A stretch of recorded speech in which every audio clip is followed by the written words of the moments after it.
that one particular part where everybody's talking and they all cried out Epstein Island. And I went, oh, okay. Now I understand what we're up against. Wow. Epstein Island isn't the only island out there.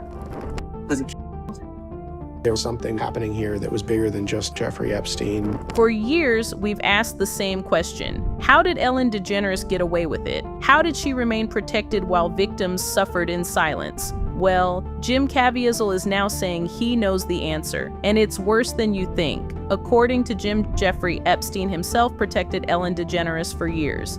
Recently, Jim Caviezel exposed the complex and disturbing world of Jeffrey Epstein and Ellen, exploring Epstein's rise from humble beginnings to become a notorious trafficker with ties to powerful figures worldwide. He examined the roles of his associates, the cover-ups, and the ongoing fight for justice by survivors, highlighting the need for transparency and accountability. So what did Epstein know about Ellen? And why did he work so hard to protect her? He was known as this. Jeffrey Epstein's name has become synonymous with one of the most shocking criminal operations in recent history. From his beginnings as a math teacher to becoming a billionaire financier and a prolific trafficker. Epstein's story is filled with disturbing revelations, powerful connections, and a web of lies and cover-ups that continue to unravel. However, very little is known about the people who allegedly helped him stay undetected for so long, enabling him to grow his trafficking empire.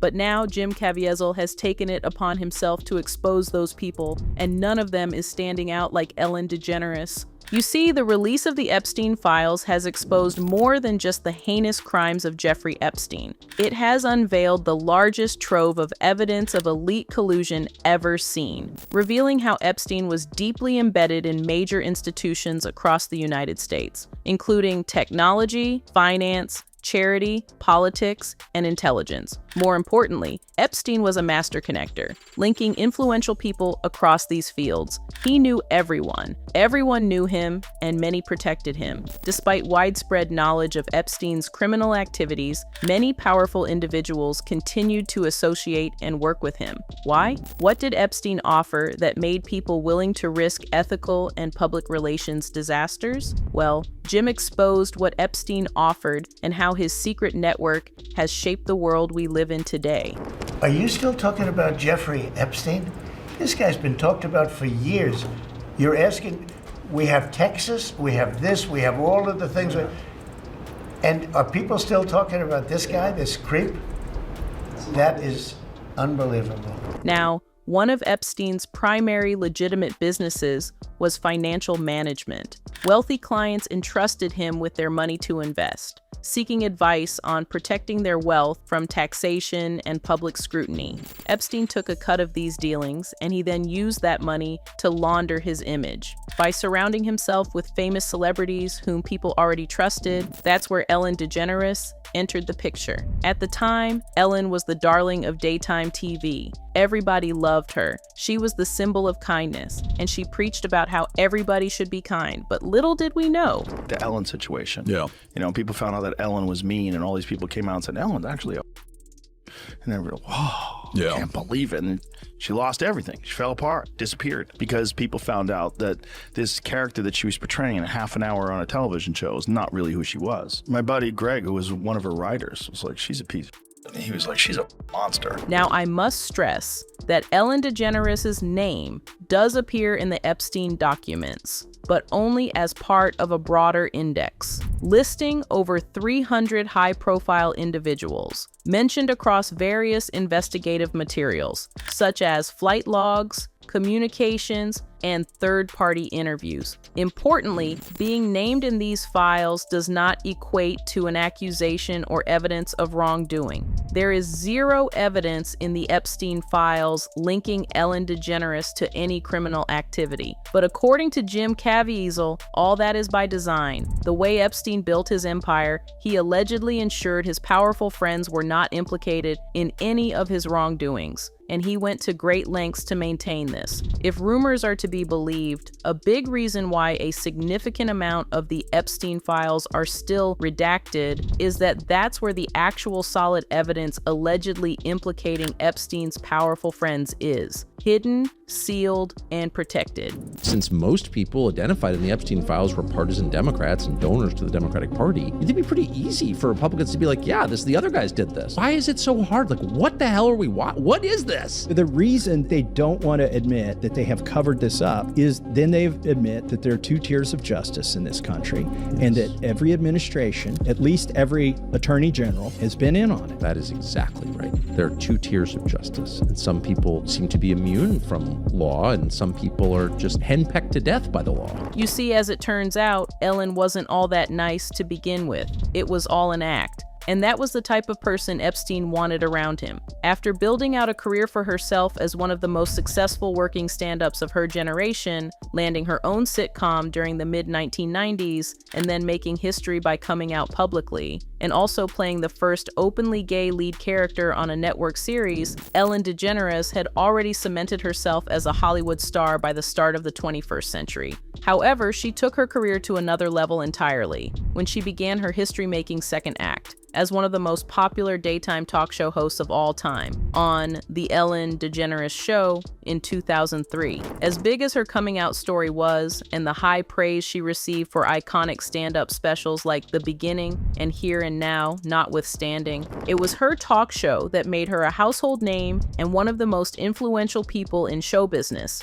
At its height during 1 week in February 2014, Ellen averaged nearly 4.6 million total viewers, putting it in rarefied air for daytime viewing. Meanwhile, DeGeneres' online footprint on YouTube and other social media platforms far outpaced her competition, as the comedian embraced new delivery methods. Fast forward to 2026, the show has been iced, DeGeneres has essentially left Hollywood, and the comedian has faced backlash in some circles, as her family-friendly, kindness-first image has been shattered by scandal, including allegations of cultivating a toxic environment on her show. Ellen's fake kindness image was first exposed by comedian Kathy Griffin. After a few years of being beamed into living rooms around America and becoming the new gold standard for daytime talk, Bubbly had become Ellen DeGeneres' new brand. Her show was fun, lighthearted. She danced, played games, and ingratiated herself with viewers and fans of all ages by creating shareable moments and getting them out into the world using burgeoning online platforms.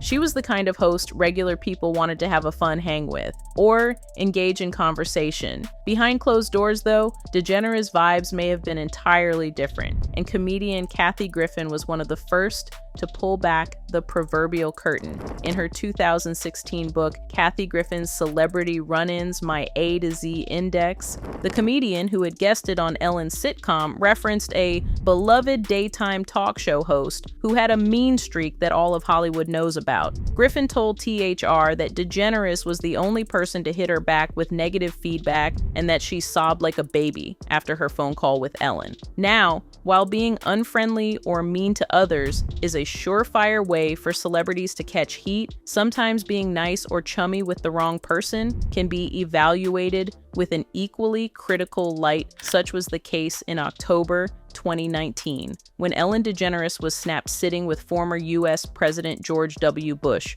during an NFL football game between the Dallas Cowboys and the Green Bay Packers. When footage went viral online, some fans expressed dismay at DeGeneres for associating with the political leader. This weekend, I went to Dallas for the Cowboys game, and thanks. But during the game, they showed a shot of George and me laughing together, and so people were upset. They thought, why is a gay Hollywood liberal sitting next to a conservative Republican president? Didn't even notice I'm holding the brand new iPhone 11, and